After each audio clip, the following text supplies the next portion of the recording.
Assalamualaikum warahmatullahi wabarakatuh. Perkenalkan, nama saya Dinatul Anna. Saya dari Prodi Bimbingan dan Konseling Universitas Syafwa. Di sini saya akan membuat sebuah video untuk memenuhi tugas akhir semester mata kuliah penggunaan hasil asesmen kelas 01. Baik, marilah sama-sama kita menyaksikan video ini. Assalamualaikum Bu. Waalaikumsalam Rena, silakan masuk, silakan duduk. Baik Bu, terima kasih. Silakan. Mohon maaf Bu, sebelumnya ada apa ya Ibu memanggil saya ke sini? Nah, jadi begini Rena, akhir-akhir ini Ibu sering melihat Rena sering melamun di kelas. Apakah Rena sedang ada masalah? Jadi gini Bu, saya memikirkan hasil tes yang kita lakukan kemarin. Kira-kira minat dan bakat saya itu lebih cocok kemana ya Bu? Nah, jadi tujuan Ibu memanggil Rena ke sini tuh untuk Ibu memberitahukan kepada Rena hasil psikotes minggu lalu, begitu. Oh iya Bu, berarti saya udah keluar. Apakah saya boleh melihat hasilnya Bu? Nah, jadi di sini Ibu akan melakukan konseling dan rangka penyampaian hasil psikotes Rena minggu lalu. Jadi sebelumnya itu ada beberapa hal yang Ibu ingin sampaikan kepada Rena. Apa itu Bu? Jadi begini Rena, maksud dan tujuan konseling kali ini tuh bukan untuk membahas suatu masalah, tetapi untuk membahas hasil psikotes Rena kemarin. Jadi pembahasan ini tuh penting agar Rena dapat memahami dengan jelas bagaimana gambaran bakat dan minatmu gitu. Jadi dengan pemahaman yang jelas akan memudahkan Rena dalam membuat pilihan jurusan atau prodi di perguruan tinggi nanti.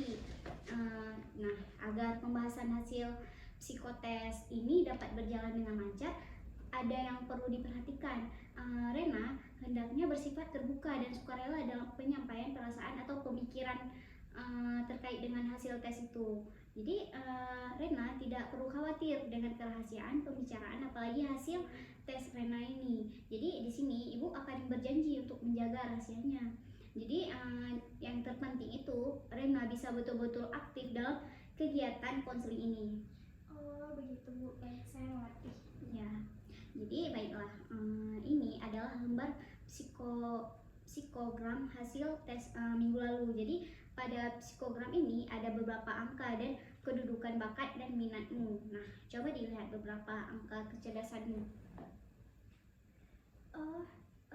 Rentang IQ 120 sampai 133 ini artinya apa ya Bu? Nah, jadi yang ini itu artinya bahwa angka kecerdasan Rena ini ada pada kisaran 120 sampai dengan 133. Jadi maknanya itu kecerdasan Rena itu adalah superior. Oh begitu Bu. Terus kalau yang di bawahnya ini ada tes bakat diferensial. Maksudnya itu apa ya Bu? Oh, itu adalah profil dari bakat-bakat Rena. Jadi coba deh Rena perhatikan grafik itu, lalu bacakan pada Ibu. Iya Bu. Kalau verbal saya ada pada angka 85, bakat numerikal 45, bakat skolastik 65, abstrak 45, mekanik 20, relasi ruang 80, kecepatan dan ketelitian klerikal 65. Lalu apa arti dari angka-angka tersebut Bu? Nah, jadi begini Rena, untuk menyimpulkan bagaimana status bakat Rena, ada ketentuannya. Apabila bakatmu ada pada rentang PP 1 sampai dengan 49, itu artinya bakat Rena itu rendah. Jadi kalau PP 50 sampai dengan 74 itu artinya bakat Rena itu sedang. Dan PP di atas 75 itu artinya bakat Rena itu tinggi atau kuat. Kalau begitu bagaimana kesimpulan rentang bakat Rena? Dari yang saya lihat sepertinya saya kuat pada bakat verbal dan relasi ruang Bu. Untuk bakat skolastik dan kecepatan ketelitian klerikal tergolong sedang dan tergolong rendah pada bakat numerikal, abstrak, dan mekanik. Bagaimana Bu? Apakah sudah benar kesimpulan bakat saya? Iya, kesimpulan yang Rena sebutkan itu sudah benar. Di sini Rena bakat verbal dan relasi ruangannya itu tinggi. Itu artinya bahwa Rena mempunyai kemampuan dasar yang tinggi dalam memahami atau menyelesaikan masalah yang dinyatakan dalam bentuk kata-kata. Jadi masalah yang berkenaan dengan memvisualisasi, mengamati gambar-gambar 3 dimensi. Tetapi di sini Rena mempunyai bakat numerikal, abstrak, dan mekanik yang rendah. Itu artinya kemampuan dasar Rena itu dalam memahami atau menyelesaikan masalah yang berkaitan dengan angka, mesin, angka, dan kata-kata itu rendah. Lalu Rena mempunyai bakat yang sedang itu pada bakat skolastik dan kecepatan ketelitian Krelkar. Lalu yang ini Bu, ada grafik minat jabatan. Masuk dari grafik minat jabatan itu apa ya Bu? Jadi itu adalah grafik profil minat jabatan Rena. Coba deh di sini Rena perhatikan grafik profil minat jabatan itu, lalu bacakan kepada Ibu lagi.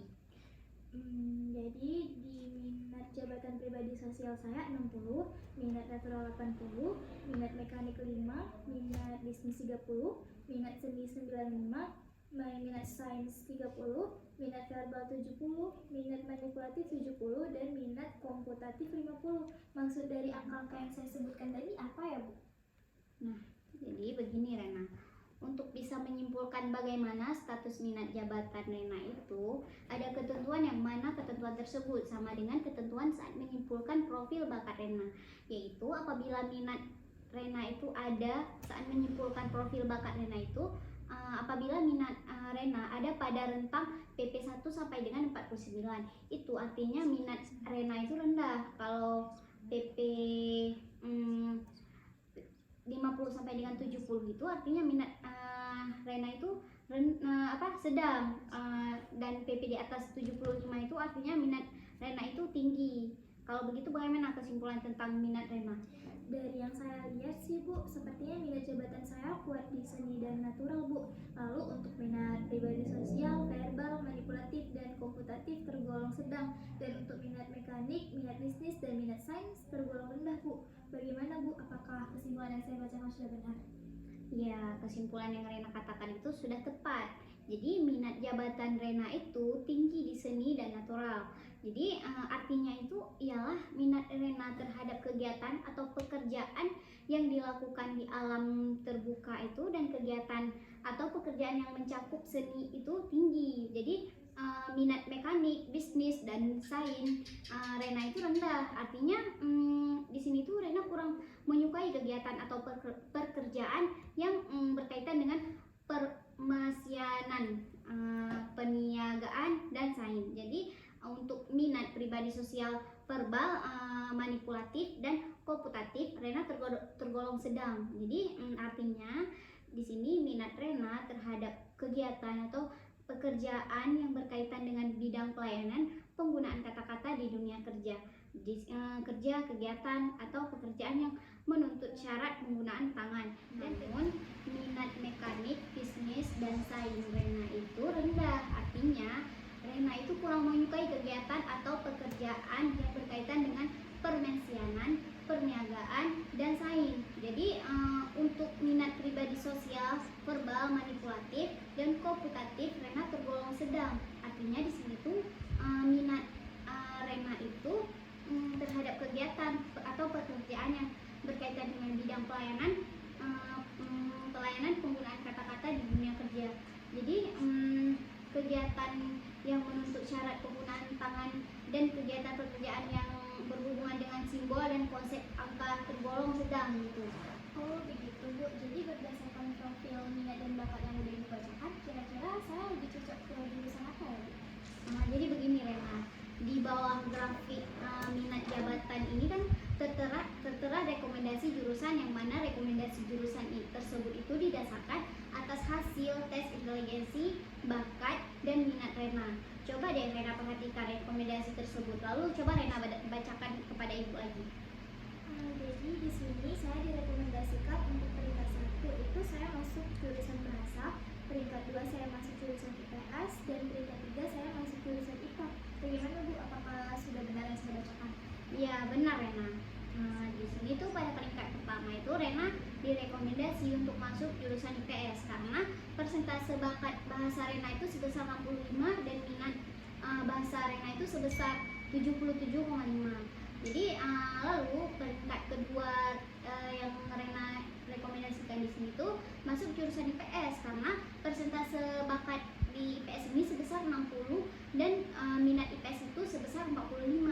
Dan untuk peringkat ketiga, Rena direkomendasikan untuk jurusan IPA karena mengingat persentase bakat di sini sebesar 47,5 dan minat sebesar 48,33. Jadi, penentuan peningkatan masuk jurusan itu didasarkan atas perbandingan persentase bakat dan minat jurusan IPA dan IPS dan bahasa. Oh, jadi peringkat pertama saya itu jurusan bahasa ya, Bu? Kebetulan sekali, Bu. Saya dari dulu tuh sangat suka dengan bahasa dan orang tua saya juga sangat mendukung saya pada bidang itu, Bu. Wah, bagus sekali kalau begitu, Rena. Jadi di sini Rena bisa mengembangkan diri di jurusan bahasa nantinya. Iya, Bu. Nah, sekarang bagaimana perasaan Rena setelah melakukan konseling ini? Saya senang sekali, Bu, karena saya juga udah tahu jurusan mana yang harus saya pilih nantinya, Bu. Saya juga akan memberitahukan sama orang tua saya bahwa saya udah punya pilihan. Iya, bagus. Begitu.